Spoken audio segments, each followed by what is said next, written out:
Hello and good morning and welcome to Talking Dogs 2021. We're going to be looking ahead to the coming year. We're going to be pinpointing a few of the more obvious greyhounds that will be challenging for major and classic honours. We'll also be looking at maybe potential stayers and a few young dogs to boot. Remember, you can record, you can pause, write them down, keep a notebook in hand, because hopefully we'll find you a few winners. As always, I'm joined by the exiled dub Tommy Lyons, joining me from his yawl base and about half a mile down the road. His partner in crime, the Drakester, Barry Drake, will be joining me also. And hopefully, as I said, we'll be picking out a few to look forward to in 2021. 2021, Yads, has a lot to live up to. 2020 ended in some style. The last 6 months were perhaps the most intense 6 months of racing action we've seen in Ireland for quite some time.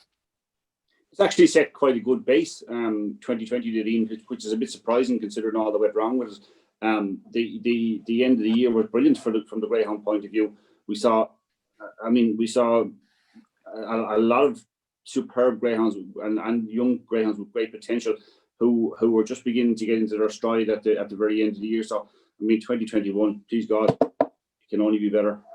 Yeah, indeed, Barry. Lots to look forward to in 2021. As Tommy said, a lot of young stars were coming through as we were drawing to a conclusion in 2020. And there's dogs that, even though they have a bit of age on their side, they are relatively lightly raced. There's dogs that will continue to progress because they haven't had the experience. Oh, without a doubt. We see a lot of, I suppose, great youngsters on show at the back end of the year. I'm sure we'll get through them as we progress on the show. But yeah, look, there's so many exciting trackers now that are just coming up to the 2 years of age bracket. So they'll have high hopes going forward. Obviously, it's been kind of a slow start last week or so with tough weather conditions, but look, the build-up is well and truly on now, and we'll see some great greyhounds back out over the next couple of weeks, and we see the Ledger runner-up, your greyhound, back to winning form at the weekend. Ian, I'm sure you got a great kick out of Colin Cash ready home. I see Barry started 2021 as he ended 2020, like just going off in a complete tangent to get the dig in. Fair play to you, Barry. At least we've set the tone. Yeah, it was great to see him win and actually show great bravery on the opening corner. It looked like he was going to be swamped into the bend, drove it, went on again, and stayed on stoutly to the line. He's a dog that'll win plenty of races for them in the year. Some nice performances actually at Shelbourne Park on Saturday night, and a few youngsters that really did catch the eye. We'll speak about them later on. Of course, we will be talking about the likes of the Derby contenders for 2021. But at this time of the year, it's always hard to really pinpoint them with a view to what's going to emerge in the unraced stakes at this time of year. This time of year, Tommy, is when we see the stars from even last year. So many brilliant performers came out of the likes of the Tralee Stake, the Juvenile Classic at Clonmel. We had New In Session and Doolan Duke, of course. And this year we have the added bonus that the future champion unraced at Enniscorthy is back, and it's going to be run a little bit earlier than normal. It's going to be run in March. So a load of unraced stakes in the next 2 or 3 months. And who's to say the Derby winner is not going to emerge from them? Our job today is to try and pinpoint the ones that are most likely to challenge, that for Derby honours that have already appeared and that are already well established, perhaps. But as I've said, no doubt there'll be some real superstars emerging from those unraced stakes, and it's a case of keep an eye on everything that runs in those unraced stakes, because so often, even in the opening round, the dogs that are getting knocked out are the ones that really turn into the stars later on in the year. Yeah, this is my favourite time of the year. It's like with the 2-year-olds in horse racing. It's the same thing. You're looking for the next star, something you haven't seen, something that can light up the game again. I think we have plenty that we've seen a little bit of, but actually, you know what? This is my favourite time where you see the youngsters, and obviously they've been kept. Some of them have been kept for these unraced stakes and for the Juvenile Classic, which has a phenomenal record of bringing top class dogs to the country's attention. Unless you've had something that's an absolute superstar that you're looking forward to seeing again the following year, what you want is something to emerge from the younger ranks. So hopefully, not even hopefully, it will happen. It certainly will happen. And I think we could never be as optimistic as we are right now because of what happened last year, and the depth that came out. I think it's just going to keep improving. There's a lot of the dogs staying in the country, which is a great sign for the country itself, obviously, and for the future of the sport. A lot of greyhounds are staying here, and top class greyhounds. So the next couple of months are going to be absolutely fantastic. Yeah, Barry, is the Tralee Stake a stake? Obviously, you'll be keeping a very close eye on for us. Without a doubt. Look, I look forward to that every year. It's always a great indicator of what's to come, and always a very highly competitive competition. And no doubt, I know it's been well highlighted over the last couple of weeks that trainers are getting their puppies ready for that competition now, and I suppose over the last couple of weeks, or over the last month or so, trials, seeing how they're going, and see will they be able to make the cut, because there's no point in going down there unless you're clocking some serious times. Maybe if you had just a middle of the road one, you might go elsewhere, because look, this competition will take some winning. Yeah, it's that time of year. It's that sort of early in the week when it's about to start, when people start to open up the card, look through, and you just see 2850, 2820 bitches, like the brood bitches all the way down, and you're going like, that could throw anything, that could throw anything. And then you realize Liam Dowling has 5 or 6, and Graham Holland has 4 or 5, and Pat Buckley has 4 or 5, and Owen McKenna has a couple, and it's just these dogs from the start, they're thrown in at the deep end as such, because you can tell from the opening round or two which dogs have been well schooled and which dogs are going into it just a little bit undercooked, and those are the ones probably you want to keep an eye on for the future. But yeah, it's a stake that takes an awful lot of winning. I've already heard a few whispers. I know a couple of men that have dogs lined up and are hoping to land the big prize down in Tralee. But of course, we can't go into it in too much depth because we don't know the name of a single greyhound that's in it as yet. But we could make a couple of guesses as to where it will end up, because it seems that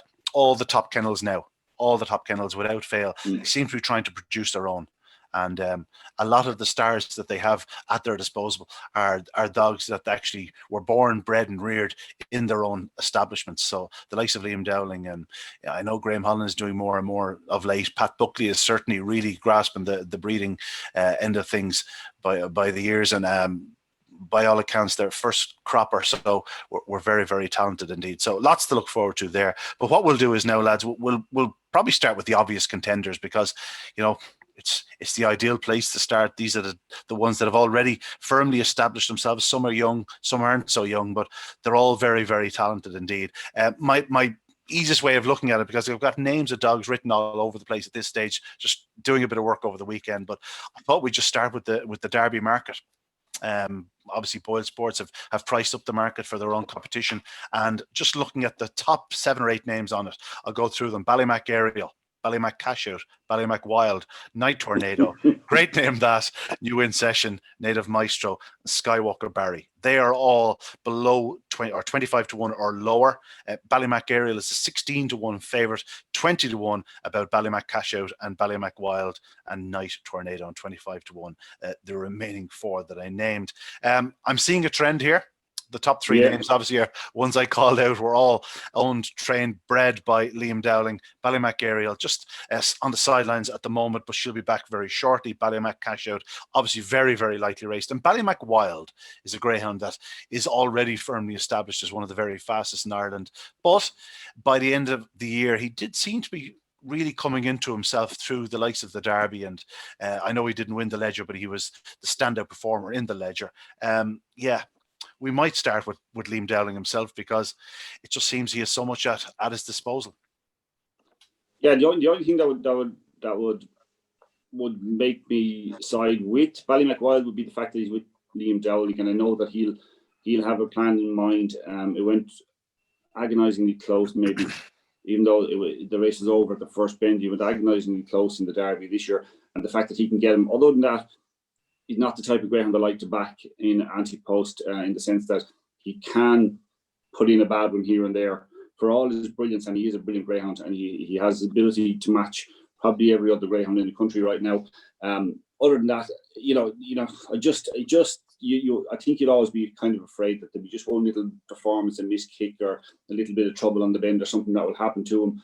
But as I said, the one thing that came out of this Derby and previous Derbies, I suppose, that Liam Dowling is brilliant at getting them to a T for a final. Getting right there. But it didn't work out for Ballymac Wild this year or last year, and but I think that's not down to Liam Dowling. That was just a bit of bad luck on the night. He's a serious greyhound, but I think from the point of backing him right now, it wouldn't be for me. I'd be more interested in looking to maybe, probably a little bit disappointed about Ballymac Aerial as favourite at a race that hasn't tried 550 yards yet, Ian. I'm sure she'll get it, and she should get it on her style of running. She probably should get 550 yards, but I still think she's a bitch that's developing. I don't think she's there yet, you know. I still think we talked about it one night, Ian, saying that she just began to get the whole idea of trapping and being involved in a race a little bit earlier. She missed a kick the other night, the last night, and she got a bit of trouble and whatever else, and she wasn't herself. She's obviously sidelined for a while after. She's obviously one of the most exciting bitches in training, one of the most exciting greyhounds in training at the moment. But from the point of view of would I be backing her now anti-post, no, not for me. Not at 16-1 anyway. Yeah, looking back in it's not something I have to hand. I can't imagine there's ever been an anti-post favourite in January. A bitch. Well, certainly in the last 20 years. Do you know what I mean? Yeah, exactly. I mean, and it takes a fairly special bitch to win the Derby. You know, and we've talked about how she probably is extremely special in her, you know, but it's still a case of she's going to step out of puppy company and step up against the real top dogs, and just be interesting to see what she can do in the first 50 yards. And no doubt she has the pace to match them over the distance of a race, but just those first 50, maybe 100 yards are the most important to her. She looked like she was getting that, and she needs to kind of kick on from there now. If you know, from my point of view, if I was thinking about backing her anyway. Yeah, I have no doubt if fitness allows us, she'll be bang there as a serious Derby contender. Barry, you're going to pick on Tommy here, surely. Ballymacwild a bit throws in a bad one. He's been in 4 major competitions in his first year. He won the Juvenile Classic. He ran up the Champions Stakes. He was close in the Derby on the corner, and he was beaten favourite in the Leisure. I wouldn't mind one like him. Yeah, definitely not. Look, he's a serious greyhound. Just going back to maybe Ballymac Ariel, Tommy touched on it there, getting the 550 trip. I think they all get all these 525 dogs get the 550 trip now, especially in, I suppose, recent years. We've seen like Bally and Sim, question marks, Pastana, Nguyen, Taylor. It's just, I suppose it's down to the surface now, Ian. Look, you'll be more familiar with the Shelburne Park surface than me, but all these dogs seem to be getting the 550 now. Would you agree? I think top class greyhounds, when the Derby coming around and tracks in perfect condition, they do tend to keep rolling once they're out in front. And I have no doubt that Ballymac area will be in front of most of her rivals. And yeah, by all accounts, if you look back at her debut and say, "Oh, I don't know if this one will stay 550 yards," people think you're absolutely crazy. She absolutely stormed home, came from 8 lengths behind 2 top class greyhounds to be beaten, you know, less than a length. We'll keep going through the list, lads, because we have an awful lot to cover, obviously enough. Night Tornado is the first of the non-Liam Dowling trained greyhounds. He is a dog that was really coming to hand. He ran in the unraced stake, the Salute to our Industry but unraced stake at Shelburne Park, and then he ran in the Juvenile Derby. He posted a sub 28 second run. He's a very, very fast greyhound. Fully enough, of the names on the top sort of 7 or 8 in the list, he's the one I'm most concerned about the 550 trip. Although, as we've said, he'll probably keep rolling once he gets to the front. But I've yet to see him really storming up the home straight at Shelburne Park. He keeps going, don't get me wrong, but he's a dog I think would need to lead on the third bend in that sort of company.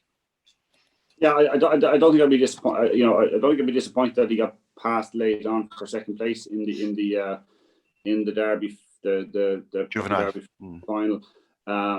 The runner-up is a particularly fast finisher. But yeah, I tend to agree with you. Like he had been doing fast sections. It's funny now how the track is recording really fast times, and yet the early sections aren't explosive. You know, you're getting they're doing the sub 28 seconds off 205 and that sort of sectional. Whereas in the time, it's a while ago now, but the time I used to be up around Shelburne Park when they were doing those, you know, close to low 28s, they were doing 191s and 189s and this sort of exceptional. Yeah, Clover Hair the likes of a Clover Hair would have been doing a 190, a 189 sort of thing. Yeah, a couple of them. Yeah. Yeah, it's interesting to see that. It's not a discussion maybe for today, but I'm not mad about the tracks being as fast as they are. Was last year there seemed to be huge clocks all around the country, or in most of the tracks that it just seemed to have got that bit faster. So whether it's sand or I don't know, development of the dogs or a combination of both or whatever it is, they just seem to be a bit faster than in previous years. So part of that is just maybe it's just progress. Maybe it's just progress amongst management of tracks as well. So it's not necessarily a bad thing, but I'm just not a fan of it because I'm not used to it. But yeah, for back tonight, Tornado, I think he is an exceptionally fast dog. He showed it in the semi-final of the Puppy Stake when he broke 28 seconds. But yeah, I'm a bit like you. I'd like to see him in front. He probably will be in front a lot of nights. He's certainly far from the finished article. That's what I do like about him. He's open to plenty of improvement. And that's what you want, Ian. You don't want to be the finished article just yet. You'd like to see him come out a few weeks' time and all of a sudden just, come out, win a race, and then just step up again and just show a little bit more and a little bit more. We want to see that over the next couple of months. That's what we want from the stars are the ones that had star potential at the end of 2020. We want to come out and see them just do that little bit of progress each time. Not come out now and do 27, 17 and all of a sudden go backwards. We want them to progress nicely over the season. He's quite a likely race dog. Ollie Bray is he's a Derby winning trainer. He's brilliant with them. There's no doubt he'll get the best out of the dog. I do look. He is one of those with potential. But as a Derby winner, Barry's point about the 550 is right to some degree. He's right, but you still have to do over 5 or 6 rounds. It's an awful lot to be doing it every night if you're not quite getting home. And I think it's part of the reason why when we get to the latter end of the competition, the clocks go back slightly. You don't win a Derby in 29.10. You win it, well, you generally don't. You probably win it in 29.40, 50, 60. So I still prefer a dog that definitely gets home. Okay, Barry, your thoughts on Tornado? A fan? Yeah, definitely. Look, for any dog that breaks 28 seconds around Shelbourne Park, you're going to be a fan. Look, there's not much to add after yourself and Tommy speaking there. But look, he's an exciting greyhound, and I'm sure the Bray Kennel will have high hopes for him going forward. And you know what? Best of luck to him. It's always great to have such an exciting tracker, X Factor stuff when you do 27.88 around Shelbourne Park, and I'm sure he'll be winning many races for the year to come. Yeah, no question about that. Barry, we'll start with you. Next one, great name that. Obviously, another Liam Dowling trained runner. But you don't really spot him in the list because he's not a Ballymac, but obviously he's a very, very fast greyhound. Certainly has the engine to go very, very far in 2021. Just 1 or 2 little problems with him at the end of the year, easing on corners and all. But that confidence may come back again. Yeah, well, if it does, he's going to be a big player for any competition. The pace that he showed down the back straight, I think it was Miss Joss he passed down the back straight at the Winter Racing Festival, was frightening. And, look, he's another, powerful tracker and an exciting one for the Dowlings, just going slightly backwards now. I think Ballymac Casho would be the one that I'd be taking out of the Dowling kennel if I could at the moment. Ran very well in Curraheen Park on debut, and then second in the Dennis Linham on race day final. Things didn't go to plan, and he was beaten by a nice dog that Carl Ramsbottom has, Deadly Destroyer, who showed bundles of early pace. And look, I will be hearing a lot more about the two of them for the year to come. But Ballymac Casho at this stage would be my ideal, or my pick for the Derby. He ran in the 600-yard stake the last time. I think inexperience would have cost him there, taking on the likes of Ballymac, Cooper and so after a couple of races. But I can't wait to see him back in racing action. Yeah, we will backtrack a little bit there, Tommy. Ballymac cash out. Liam Dowling had suggested when Ballymac Anton was being retired that this could be the replacement. I can see the similarities. He's going to need to find his trapping boots because he probably does lack that little yard of early at the moment, but he is very young. He's certainly a greyhound with a massive engine. Yeah, it is kind of telling when on their fourth outing they step up from 525 to 600 yards. Like it does kind of tell what way he thinks of it. But then again, I say Ballymac Anton, there are similarities. He was a dog who could do it over 525, could do it over 550, but stayed very, very strongly as well.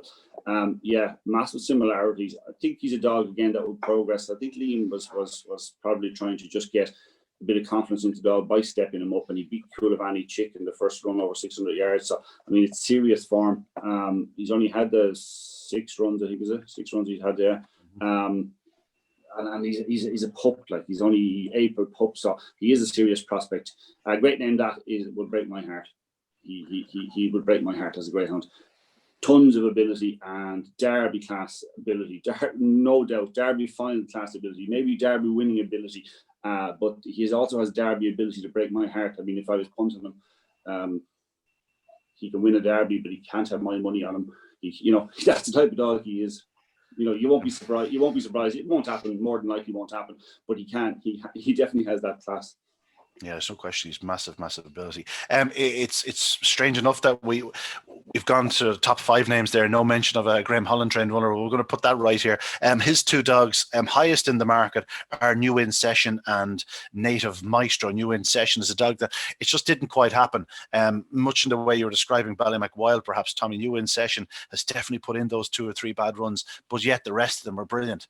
He's a dog with so much ability, and we keep saying it about him. The penny is quite a little bit to drop still, but my God, when it does, he's such ability. Native Maestro is a dog I saw in Shelbourne Park, and I said he's a nice dog, but he seems to have come on from that. Obviously, he was beaten favourite in the final of the Kingdom Derby. You can forgive him for that and the bad run, and first time he was ever properly led like that and got involved in traffic. But there are 2 nice dogs for Graham to go to war with. He's after winning the last 2 derbies. He's after winning 3 of the last 5 derbies, is it?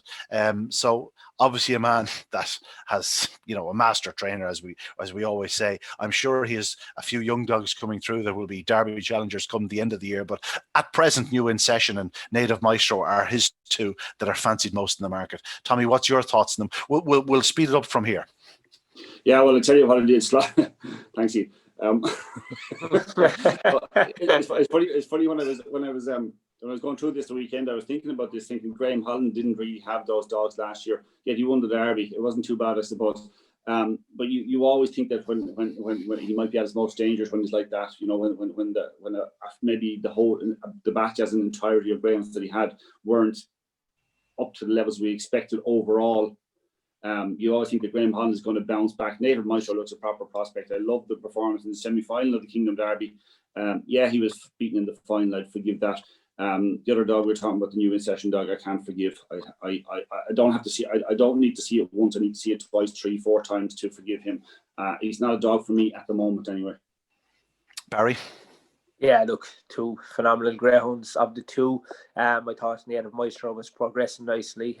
Unfortunately, things didn't go to plan in the Kingdom Derby, but I think there's probably a lot more to come out of him, and I'd have him on my side certainly going forward. And as you pointed out, I'm sure Graham Holland has a lot of superstars to come out as well over the next couple of months with all these big race competitions coming up. Yeah, the next few names there are Deadly Samurai, who obviously showed great early speed for Carl Ramsbottom in his last couple of starts. He's a dog that really is coming forward. 550 yards will certainly stretch him. Epic Hero, of course, is there also. The Ledger winner. One I missed there. Skywalker Barry, the Juvenile Derby winner. Another dog that will need to be in front over 550 yards, but certainly has the ability to do that. And he's still relatively lightly raced. I know we think we've seen a lot of him, but if you actually look at his record, he hasn't had all that many races. Barry Mcbeanie, course, Bitch, we'll be talking about her. She's going to be lightly enough raced, I believe. Doolan Duke, Glengar Bale, Bull Run Norris. That's the up to 33 to 1. And they're catching your eye, lads. Firstly, we have to give a mention to Skywalker Barry, Juvenile Derby winner, Tommy. Yeah, he was. I thought it looked like a decent Derby, Juvenile Derby final, and I thought it was an exceptionally good performance. He is lightly racing because I personally don't think we've seen an awful lot of him. I don't think we've seen maybe enough of him yet to kind of get a real grasp on what he might be capable out of puppy company. But I think he's a serious dog. He'll have to be in front, but I think he's the type of dog that can be in front in open company, in proper open company. I think he can. Deadly Samurai can be too, but he's not going to get 550, is he? I have him down as a Laurel's dog. Yeah, I tend to agree with you. I think he's a real Laurel's dog, and perhaps a Dundalk dog. That's exactly it. I think they all must go hand in hand, the Laurels and the Spring Cup.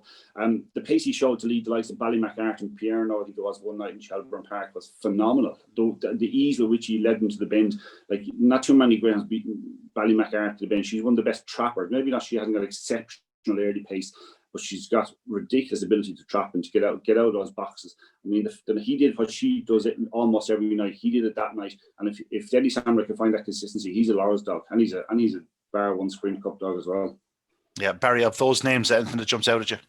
Obviously I'll be looking forward to seeing Skywalker Barry back in action. He has got an unbelievable profile, and it'll be interesting to see him back in racing action against more experienced sorts, and I'm sure we'll find out a lot more about him these next couple of outings. One dog not listed there in the betting. When I was at the Winter Racing Festival, there was one dog that, on the way home, that I thought that was, showed phenomenal pace, and that was Peter Cronin's All About Ted. He finished second to a Graham Holland trained runner. He was flying home at the end. He's only ran 5 times. He's a March puppy. can't wait to see him in action over 550 yards at Shelbourne Park. And, he's certainly one I'll be keeping on side going forward. Yeah, you have to jump forward, Barry. That was for the end of the podcast. We were going to mention all these young dogs rather than the ones that are already established, Yeah, good man, Barry. Good man. So the few there we've also mentioned: Epic Hero, Mcbeanie, Doodle and Duke, Glengar Bale, all hugely fast greyhounds. And Mcbeanie, whether she'll challenge for a derby or not, I don't know. But if she's around for an Oaks challenge, well, she's going to take some stopping in defending her crown. Bull Run Norris is an interesting runner. I believe he's had a change of kennel. I'll have to confirm that in the coming weeks, but there's a chance that he has changed kennel and is by all accounts doing well at home, and hopefully will make a name for himself in 2021. And then at 50 to 1, we have the likes of Miss Joss, Billy's Diva, two bitches that we will be mentioning because we'll go to the bitches in a little while. Dearjet Sydney, the English Derby winner, is a 50 to 1 chance for the Irish Derby. I think I'd be more likely to back him for England again rather than Ireland. Tommy, have you concerned about the change of track in England? Listen, Toaster suits a fast starting railer. Dearjet Sydney, look it up in the dictionary. Fast starting railer. That's what it is. I think Dearjet Sydney would actually be better suited to Toaster than he would be to Nottingham. I thought you'd be pining for Nottingham. You seem to be a fan of the place. I'm a massive fan of the track itself, yeah. But listen, times move on, and we're Irishmen. We don't have a say in English Derby. Wherever they want to run it, let them run it. We'll still go over and win it, I hope. Yeah. Look at it. Yeah, but Dearjet Sydney was a great story for last year for us locally. Obviously, with Eddie Dingan involved, he bred it there through Maggie's wish. Yeah, he's a dog. He's a dog that I think would have a say in Irish Derby. Please God, he'd be around and fit and healthy for it. Knocknabull Sid ran well in England as well, but I see him more as a Laurel's dog. Would that be fair? That's fair enough. A dog with the early speed and whatnot. Yeah, I understand that. I think from my point of view, he came a little bit out of left field for the English Derby. Showed exceptionally early pace in the early rounds. Ran particularly well through the competition. In fairness to him, just type of dog I thought maybe just might be the one that Pat might listen, there's no question Knocknabull Sid caught me cold. I gave him no chance going to Nottingham. Yeah, I was mightily impressed and mightily surprised by him in the first 2 or 3 rounds, but clearly the ability's there because he's since gone on to win a Kingdom Derby, Barry. Yeah, that's right. And he put it all together in the final of the Kingdom Derby. It was a great training performance. He really found his trapping boots on the big night because he had been missing the kick in the previous rounds, but put it all together, and the Buckleys got a great thrill out of winning that one, owned by local men below in Kerry, I believe. So yeah, that was a real great way to the end of the year for the Buckley Kennel, and it's a year that they'll remember, I'm sure. Yeah, indeed. Now we're going to talk about the bitches briefly, because we do have an amazing crop of them at the moment. Obviously, the ones that stand out, we've mentioned a couple already. The likes of Ballymacariel, Mcbeanie, two absolute superstars. There's no question about that. Of course, there's another Ballymac or two in there. Ballymac Art, as Tommy mentioned, great early speed. Miss Joss is very much an improver. Billy's Diva, the star we saw in the National Puppy Stake, she really is a sensational performer.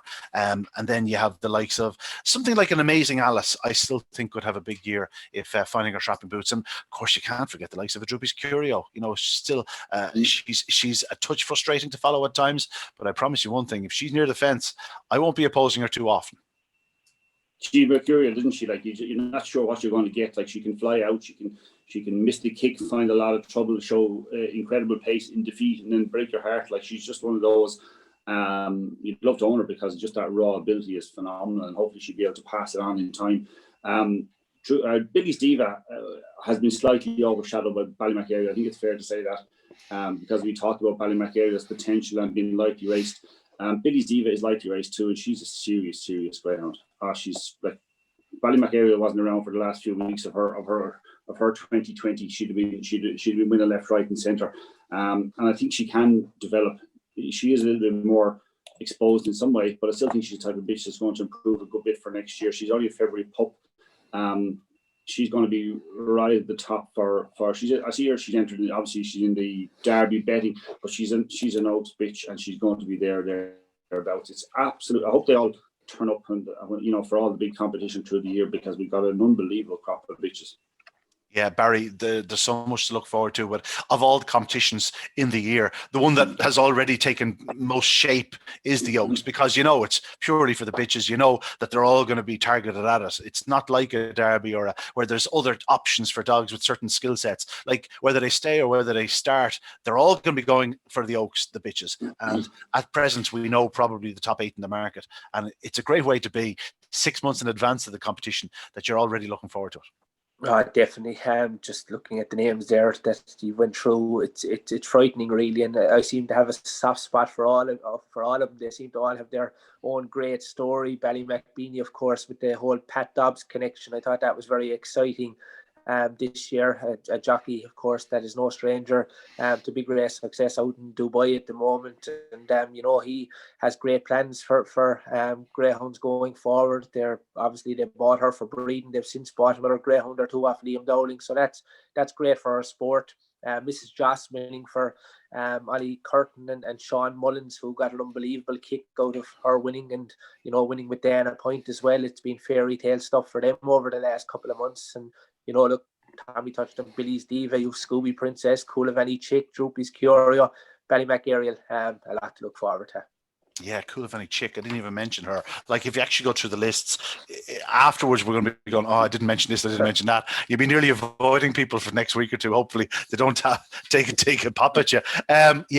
Cracking amount of bitches to look forward to in the coming years. Funnily enough, in 2 years' time, they'll all be producing puppies. That's like, and I know it's not always the case that fast bitches produce fast pups, but it's in recent years when you see the likes of the Coolavani Pets of this world throwing superstars, you do get excited. There's some really, really potential star broods in the pile. Stayers, lads. Not often they get the opportunities in Ireland. Hopefully there will be more opportunities in the coming year. I've just written down a couple of names. Obviously, Dana Point is forefront of the list. I think she's a real star. The fact that she stays the 1,000-yard trip and also has the pace to challenge over 750 yards, perhaps 750 yards will probably be her weakest distance over the staying, which is a problem. But at the same time, she's a very, very exciting sight. But I've just written down the likes of Battle Cry. I just cannot wait to see this one over 6 pounds. I've basically been crying to Hennessy for about 13, 14 months at this stage. When's he putting her over the trip? He has to put her over it soon. And when she does, well, I'll be there, or I'll certainly be tuning in. And another one that actually Paul has, hard not to catch the eye was JT Japan, who ran so strongly in the 600 recently. I think he looks a natural to go a bit further. Anything else that jumps out for you in terms of stayers, or do you have something to add to them? Oh, yeah, that's your domain, the stayers. Always has been. Like Dana Point, yeah. When you're winning over 1,025 yards, you're probably in a bit of trouble in Ireland, in the sense that you're not going to get the type of test that suits you. She was in front, passing the line first time the last day in the final. So it wasn't a surprise she won on the Champions Weekend, as we call it. She's a real little star in the making, but I don't know whether the opportunities will be here in Ireland. Hopefully they will. Maybe they will be. She'll find them. And if we have a night of stars back, there'll be an 850 there again, worth probably close to 10 grand to the winners. So she's still amongst the top 2 or 3 in the betting in the Corn Cullen. Don't get me wrong. Like she still has the potential to be an absolute superstar over 750 also, because she definitely is getting more professional in herself, and she probably not devoid of early speed. Like, it's just the fact that we've only seen her over 850 and 1,000 yards really in Dublin, and that's the point. Yeah, I know the 1,025 yards the last time, but I still thought I liked the way she tracked and everything early. That kind, you know what I mean? She was kind of she looked a more mature greyhound. She just positioned herself to get into where she could keep out of trouble, but be in position to to get by the leaders or whatever. So I thought she's just like maturing as a greyhound. The last time I saw her, she'll get better. Yeah, she'll be okay over 750. Don't worry. Yeah, Barry, she was one of your highlights tonight of the Winter Racing Festival, should I say. Ollie Curtin was a man that was hugely excited after it. Yeah, definitely. Look, it's great to see, I suppose, the smaller kennels, although he had the Derby finalist a couple of years ago, but it's great to see these people, and Sean Mullins, who owns a pub in Galway, just come out of the wilderness and win these big races. But just 2 things I'll pick you up on there. One I can't wait to see Battle Cry coming up down the Shelburne Park Straight, winning by half the track, and you in commentary saying, Paul Hennessy, I told you. And 2, JT Japan was a greyhound who started trialling around Youghal, done a big trial. He was in the Burgess prefix. Here we go, Tom. Here we go. So looking forward to seeing him stepping up in Triple. I'm soft for a coffee. Lads, lots of good stairs to look forward to. Now, when I was looking ahead to this, I stuck out a little thing on Twitter asking a few people to send on a few names, and in fairness to them, they did. We got a few very strange ones, a few obvious ones. Obviously, the likes of Ballymac Ariel got plenty of mention. Night Tornado got a good few mentions. Skywalker Barry, Ballymac Cashout was heavily mentioned. Actually, John Kiley over in England sent me a message saying, I'm looking forward to seeing the next Ballydoyle honey litter hit the ground, and I just took a look at them the other day, and 1 or 2 of them have already shown promise. They're a little way off the track as yet, August's, but it was notable that Simon Taylor, the owner of New In Session, New In Taylor and the likes, responded. Number 1, New In TikTok, and number 2, New In TikTok. So he obviously fancies New In TikTok. It just so happens I was talking to Graham Holland yesterday morning about something completely unrelated. It was actually the very sad passing of John O'Dwyer, the man who jointly owned Rural Hawaii, a great gentleman. Must give him a mention here. But yeah, I said to him just as I was going off the phone, by the way, New In TikTok. Yeah, what about him? I said, is he any good? I said, well, he looks nice. He says he's galloping. He said, that's all. He says he hasn't been around the track. But he said the dogs he's galloping up alongside would suggest that he's very, very talented indeed. He's 14 months old.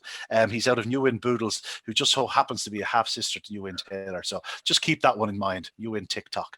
While I was doing a bit of studying and looking around the place, I actually found another New In, New In Lisa.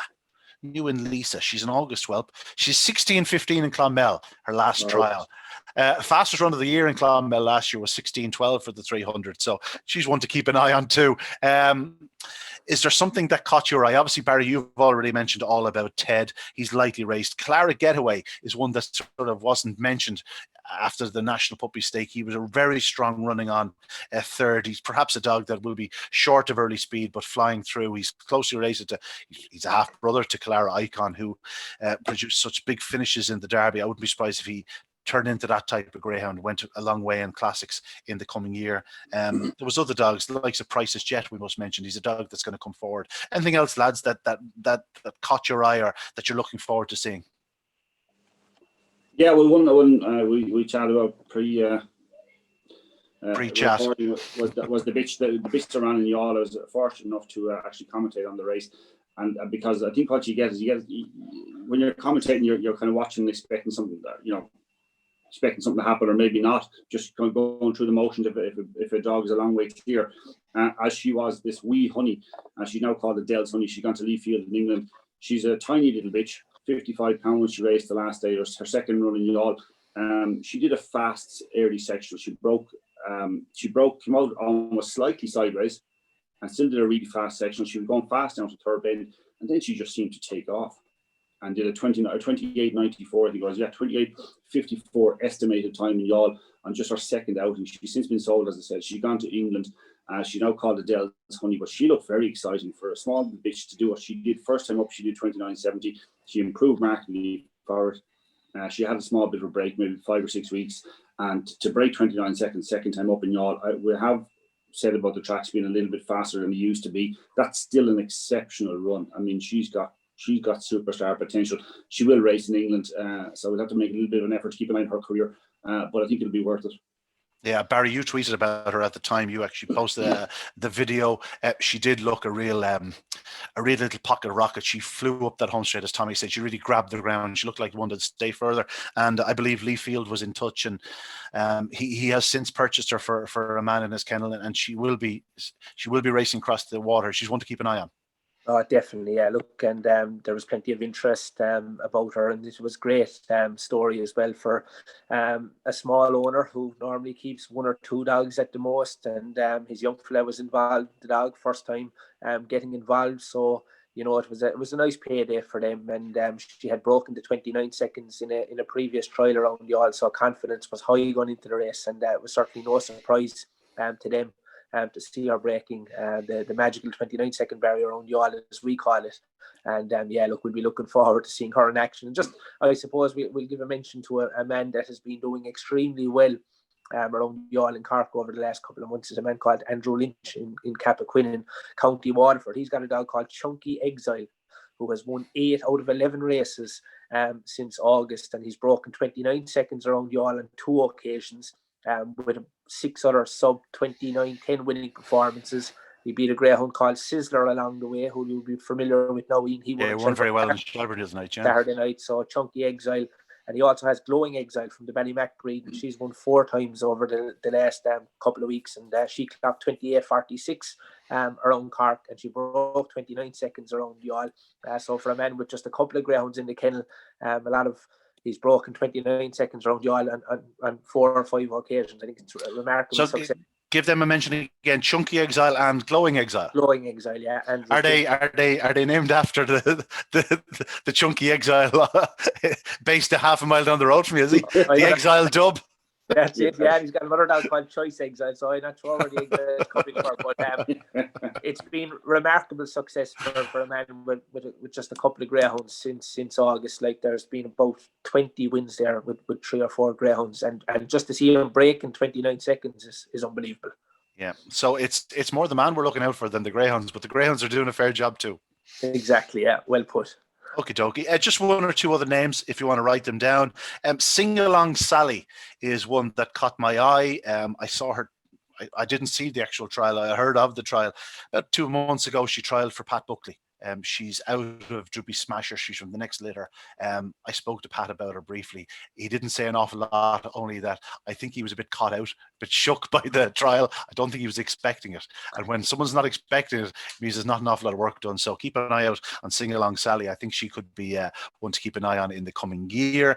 Balling the Kill Jet. You would have seen this winning at Cork, Barry. A dog with loads of early speed. Really flew to the third bend in his most recent victory there, 28.59 at Cork. I know the 28.59 doesn't really jump out at you, but he did come home up the home straight. Like he was coming back to them a bit. He's a dog with a lot of early speed. He's one that could make a name for himself in the coming year. Yeah, definitely. Look, he was definitely treading water coming home. You know, he was really coming back to the chasing pack, but he showed, as you said, lightning early pace. And I think he's down to run in Curraheen Park tomorrow night. That's a rescheduled programme from Saturday night. And he's well drawn in trap number 1. I think Chunky Exile's in the race actually in 3. And In For a Penny, who finished runner-up to Cash Ready recently, is in trap number 2. Big early speed as well, In For a Penny. Yeah, a race to watch out for tomorrow night in Curraheen Park. Okay. Anything else for me, Tommy? I'd say a dog I liked that I thought towards the end of last year. Now, it's not that it's a young dog, but it's quite likely raced or unexposed, I'd say, in sprints. I like 7 Hills Rock. I know he was beaten by Brody's Magic in the sprint in Shelburne Park, the big sprint. Yeah, but he did what a lot of greyhounds couldn't do. He sort of stayed with Brody's Magic into the corner off a level start, which is a fair achievement in itself. And where he was with Brody's Magic driving across him, he had to prop his stride. But as you said, looked an impressive runner in defeat. Yeah, he was beaten in Curraheen Park since, but I think his record in Curraheen Park is over sprints is 0-3. I think the 3:30 is probably slightly sharp for him. I think he's a dog that could be a proper 400-yard dog later on in the year. Look, he probably has to step up a little bit to make it. The clocks that they were doing in Dundalk this year were phenomenal. So I mean, if you want to compete at that level, you probably need to improve slightly. But I think he can. I think he's unexposed over the trip, so he's just a dog for John Regan. It's a local connection, of course. But I just think he's a dog that can improve to that level. Okie dokie. Just 1 or 2 I have to throw back at you. Permanent name. Beg your pardon. Permanent Smile, I think he's called. A dog that won at Shelburne Park about a month ago. It was on one of the nights when the track was certainly running on the slow side. He won by, I think it was about a mile and a half. He won by in 28.76. I think they rated the track 20 slow. They could have rated another 30 or 40 slow on top of that. I think he's a really, really nice young dog. It was December 18th was when he ran. I recommended him to a man. He's since been purchased. I think Pat Buckley has him now. He's a dog that will certainly make a name for himself, I think, in 2021. He's one to keep an eye on. And just back to the Twitter chats, Brian Kennedy, of course, who is the Clara man, he put up Clara Getaway, as you'd expect himself. But he also mentioned Clara Minstrel.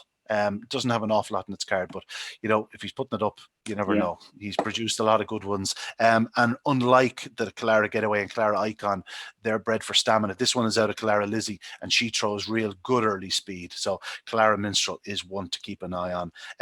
Also, Drumcrow Darwin, I thought, was an interesting runner. He's trialled back after running very, very well in the Salute to Our Industry Open on race stake at Shelburne Park. He showed buckets of pace. He was beaten a long, long way in the final. I think something went amiss with him on that occasion. But he's since done an 18:65, I think it is, at Shelburne Park. And he's a dog with a lot of speed, one to keep an eye on. Demachine is an Irish finalist, an Irish trained finalist in the English Puppy Derby. He's also a dog with an awful lot of ability. And just a couple of nights ago at Shelburne Park, similar story to Permanent Smile, Katunda Luna was the only runner that did sub 29 seconds. She did 28:65, I believe it was. She's very well bred. Obviously, Michael Byrne has her, but she's out of Tom's Delight, so she's the Matthews breeding.